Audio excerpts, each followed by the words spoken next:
Nahuli ko rin ng salarin. Ang problema. So yan na, okay na. Okay na yung kanyang signal. Yan na. Yan. Pantay na.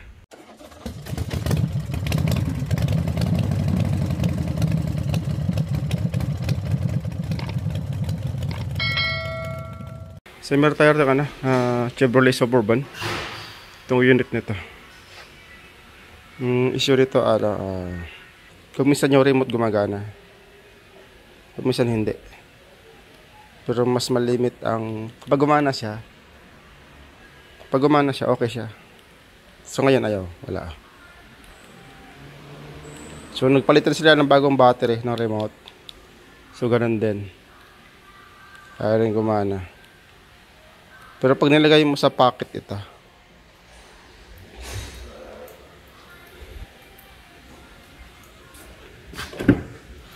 ano. So ito ayaw din umandar to. Kasi ayaw gumana ng remote, diba? Ayaw siya mandar. Pero pag dito, lock unlock, gumagana. Tapos, ito pang issue niya. Yan na, service door latch system. So, hindi ko alam kung saan yan, kung saan ako magsisimula diyan sa service door latch na yan. Yan na, service door latch system. Kasi lahat ng pinto, so 4 ng pinto, gumagana naman. Kumbaga, pag binubuksan mo, nag-indicate naman sa dashboard. Tapos, gumagana naman. Wala naman siyang, pag ginagay mo sa drive, wala namang message na may bukas na pinto. Ibig sabihin, working lahat ng actuator sa 4 na pinto. Saka meron pa pala yung isa pang issue nito. So kahit nakalock na yung kahit nakalock na yung mga pinto nito. Pag nakalock itong lahat, 4 na pinto pa na-lock. Pag gumana kasi ito, minsan gumagana itong remote na ito eh. So pag gumana itong remote na to, pag nilock ko siya, pag nakalock lahat ng pinto, pero yung trunk, yung left gate, hindi siya gumagana sa lock. Bukas pa rin. Kumbaga pag nilock mo, hindi gumagana. So bali ito yung nakuha kong DTC sa unit na to. Na pag gumana yung remote, ang tawag doon, pag gumana yung remote, lahat ng pinto, pag nilock mo, nagla-lock top, pero yung likod, ayaw. Hindi sumasabay. Pero gumagana naman yung actuator. Pag nilock unlock mo dito sa switch na to, gumagana. Pero pag nilock mo sa remote, ayaw nang gumana. So balito mo na yung unahin kong tingnan. Kasi ito yung nasa code niya na binasa niya. So itong driver lock, motor unlock control, circuit open, balik current siya. Driver door lock motor unlock control, short to battery, circuit short to battery, fill open door lock unlock signal 1. So bali tanggal doon yung actuator doon sa door nung paglalagay ng gasolina. Sinilip ko, nakabunot yung wire doon. So ito lang itong sa door lock na to. So open ko muna itong pero gumagana yung lock unlock nitong sa driver side. Yan o. Lumalagotok. Pero buksan ko na lang din para ma-check ko. So may update ko kayo. Bali itong sa Loscom with the remote function actuator motor, baka may problema yung antenna nito, yung module sa likod. So nabuksan ko na rin yon. So baka may issue yun. So para isang order na lang kung anong kailangang orderin, palitan. So bali ito yung remote actuator o remote receiver. So bali dito na nakakabit sa tinanggal ko itong cover na ito. So dyan yung nakakabit sa gilid. So bali ito, tinignan ko yung kanyang LIN bus waveform. Yan na, merong kakaiba. Yan may kakaiba siya, hindi siya pantay. Dapat pantay ito dito eh. Pantayan, meron siyang ditong ito. So meron kong kinuhaan na meron kinuha akong sample na na waveform nito. So ipapakita ko sa screen siguro para ma-compare natin. Dapat kasi pantayan dyan. Hindi ako expert sa paggamit ng oscilloscope. So nagpa-practice pa lang ako. So para makita rin natin yung waveform niya. Ibig sabihin, pag nagpapadala siya ng package, itong remote receiver nagsisend din ng message dun sa BCM. Kaso buo itong receiver na to.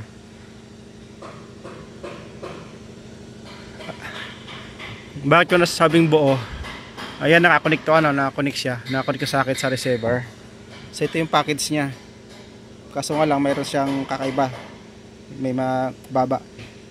So ibig sabihin, nagbibigay yung receiver, yung module na to, yung lock receiver ng signal sa SM ay sa BCM. So tanggalin ko itong socket na to, tanggalin ko itong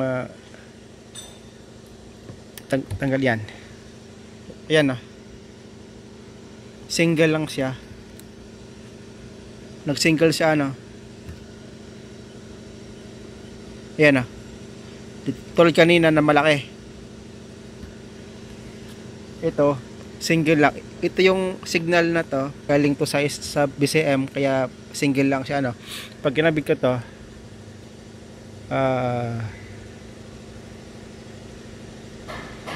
yan,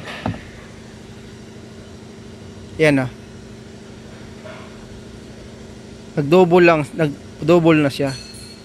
Yan, double package na siya. Ibig sabihin, nagbibigay ito ng signal. Ito, bumabalik ang signal nito, binabigay niya na yung signal doon sa BCM. Kaso nga lang, ang binibigay ng BCM, baka BCM problema nito. Kasi yung rear din, yung rear na lift gate, pag nakalock lahat ng pinto, pero yung rear lift gate, nabubuksan mo. Pag naka remote command, pag gumana yung remote, pag naka remote command, nakalock na yung lahat ng pinto, maliban na lang sa left gate ang bukas pa rin.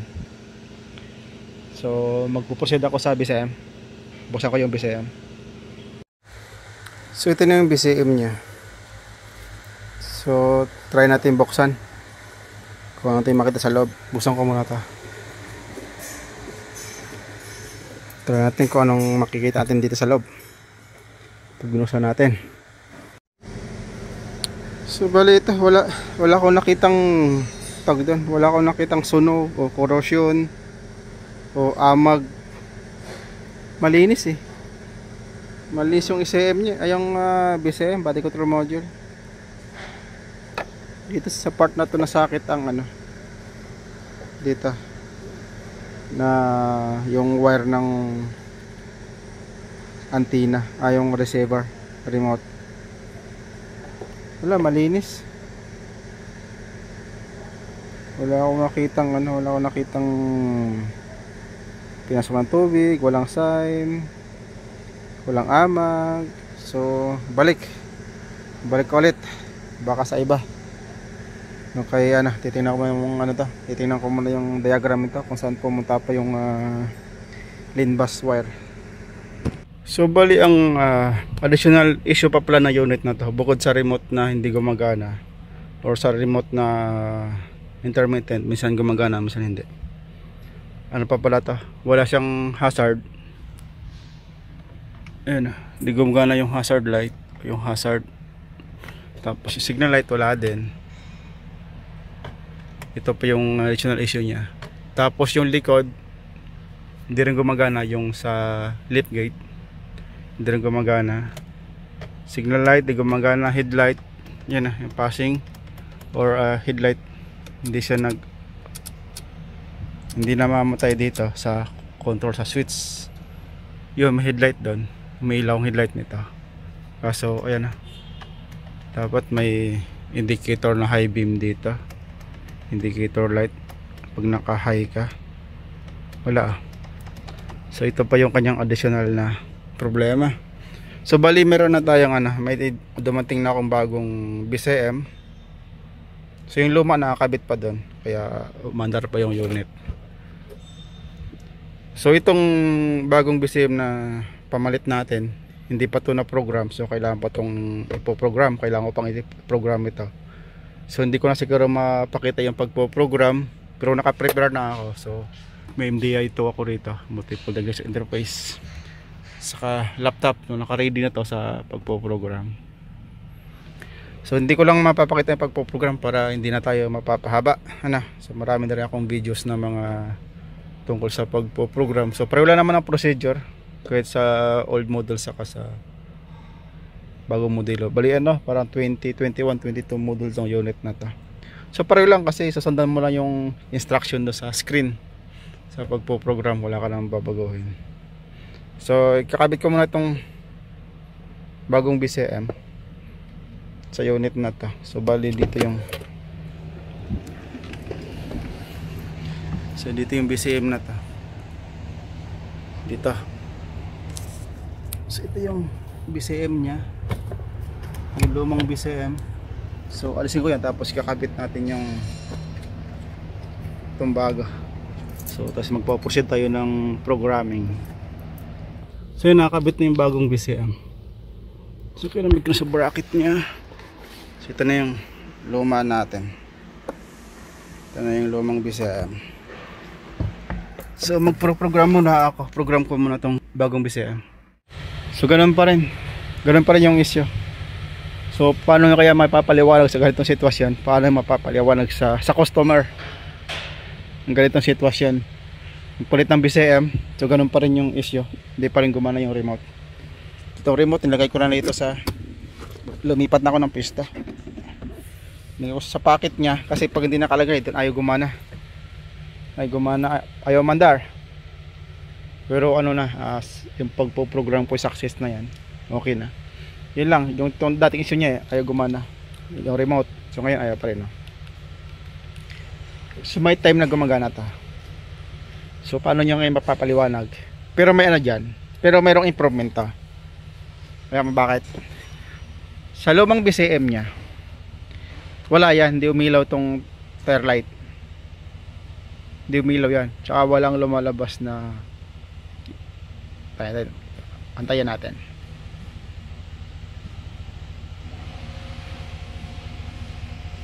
Service tire monitor or service tire light.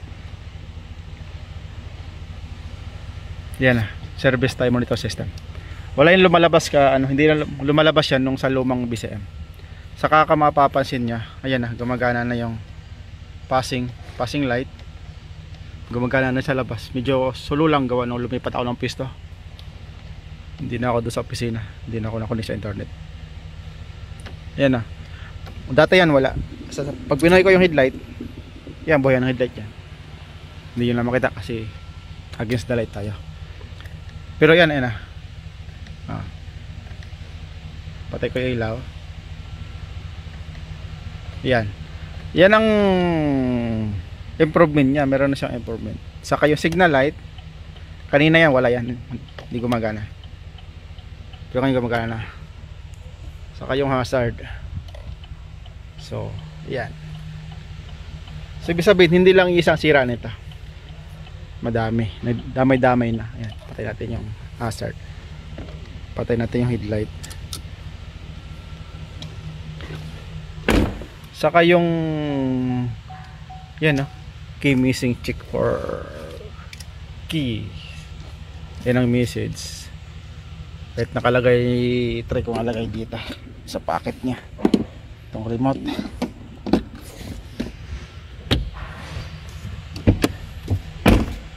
May yan may lumalabas na door latch open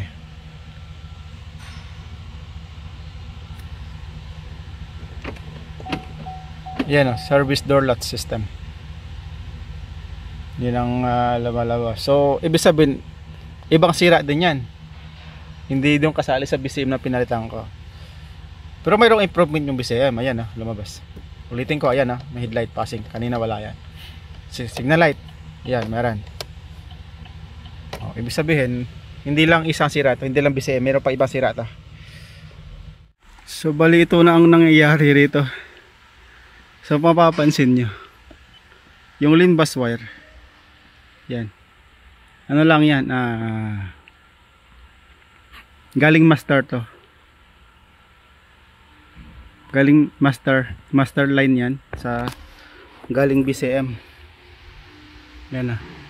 So dito na ako nagkabit sa BCM, master line yan. So nagputol ako dun, kita nyo ba? Yan na. Yan yung nakakonect ngayon yan.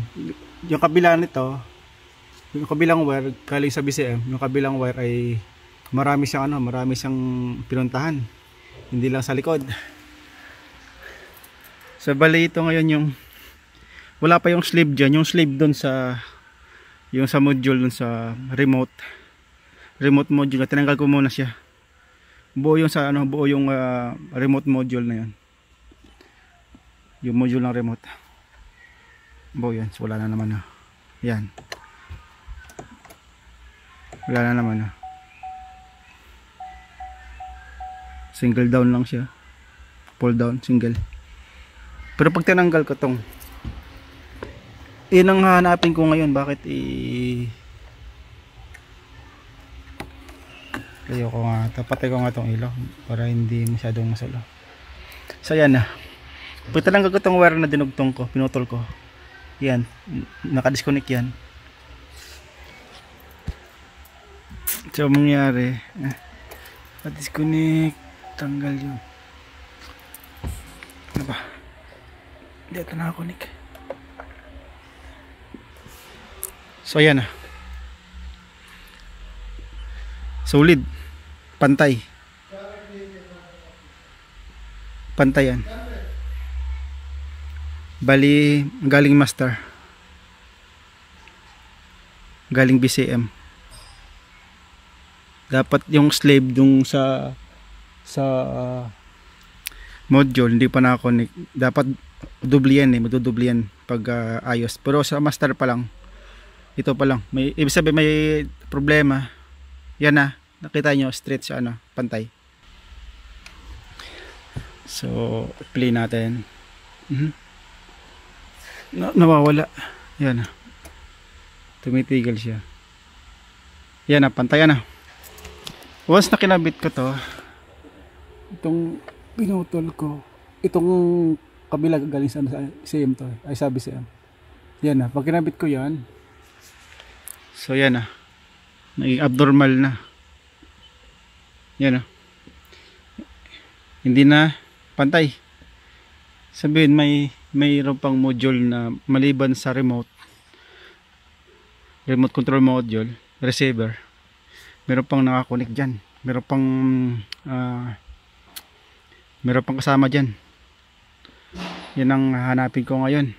So update ko kayo pag nakita ko kung saan yung issue, sa module ang issue. Yun o. So bali ito yung lightning control module, pinagtatanggal ko na itong socket to, isa ko na yan, wala ko nakuha. Itong sa sinasabi sa may code din to, sa may driver actuator na to doon. So disconnect ko rin yung socket na yun, wala din, disconnect ko itong socket na to. Ibig sabihin wala to ditong issue. Iwan ko lang yung actuator na yan, baka may problema na actuator kasi may message dito na latch, door latch. So hindi mo na ako po-focus dyan, yun mo nang tutukan ko yung LIN bus na yun, bakit kakaiba. So bali ito, nahuli ko rin ng salarin ang problema. So yan na, okay na yung kanyang signal. Yan na, yan, pantay na, dapat pantay siya. So nahuli ko rin salarin. So yan, play natin. Yan na, ano pa lang to, itong signal na to galing pa lang itong master BCM, sa BCM galing to, at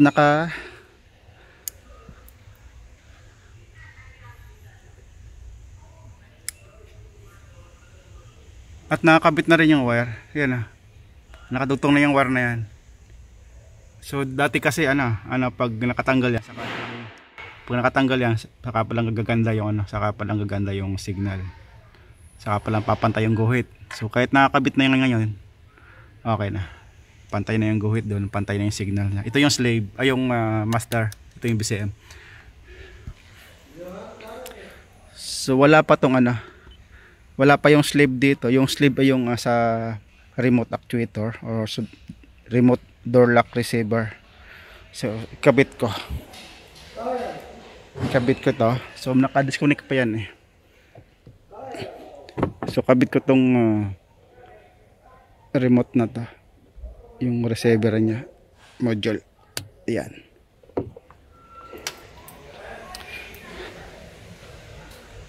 So ayan na, dumubli na. So ito na yung package na binabalik na signal ng slave. Ito na yun, ito na yung galing slave na signal. Ito yung galing sa master. Ito kanina yung guhit na to na dikit-dikit. Ito yung sa slave. So ibig sabihin okay na yung signal niyang pinapadala or okay na yung signal. Yan o. So gumagana na rin yung remote nito. Yan o. Unlock, lock. So pag naka-lock, umilaw, unlock natin. So patay yung ilaw. So naka-unlock. So dito ko nakita ang problema. Dito sa may park assist wire. Ito sakit to, nasunog, nalusaw. Sa ano siguro sa may dito may dito yung exhaust niya eh, yung muffler niya. So siguro na dumikit sa muffler to. So bali ito, pinutol ko yung wire na green na may yellow. So bali pinutol ko. Malamang meron pa module dito nakakonek. So tingnan ko kasi dito wala na. Ito lang mga sensor ang andito. Siguro mayroong abang dito na module na para dito, para magkaroon siya ng, kaso walang module ako nakita. Ibig sabihin ano lang ito, abang to yung wire na to dito. Kaya pinutol ko na lang. Gawa nito nalusaw. Siguro no dikit-dikit na yan sa loob. Kaya hindi ko na siya papakailaman, hindi ko na siya bubuksan. Pinutol ko lang yung wire para naka-intact pa rin yung sa park access. So doon yung issue ng galing. So yun na, maganda na. So ang problema lang nito, yung latch, door latch, pag unlock ka. Yan o, service door latch. So yun ang tawag doon, na malamang may problema tong, binalik ko na yung cover ng pinto. Malamang may problema tong actuator na to sa loob. Pero gumagana naman yun, lock unlock. Kasi yung code na lumalabas ay driver actuator, door lock actuator. So saka na yan, at least na solve na yung problema sa remote, gumagana na yan. So okay, problem solved na to. So pagbabalik ko na lang yung mga tinanggal ko. So okay na ta.